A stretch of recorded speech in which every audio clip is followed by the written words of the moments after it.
In this short tutorial, you will learn how to automatically connect to Wi-Fi on a Samsung device.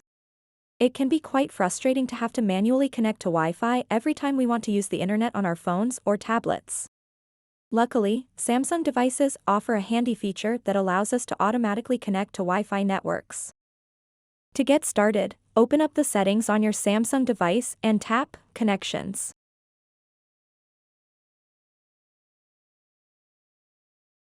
After that, tap Wi-Fi.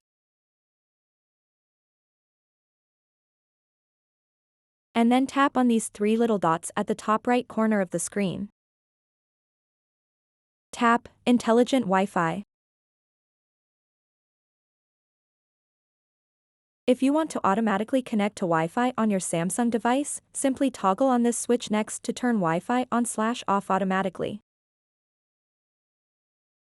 And now Wi-Fi will turn on automatically when you are in a place where you use it frequently and turn it off elsewhere. So that wraps up this tutorial. If you have any questions about this whole process, please let me know in the comments section below. And if this video helped you out, please give it a big thumbs up and subscribe to this channel for more tutorial videos like this one. Thank you so much for watching and have a good day.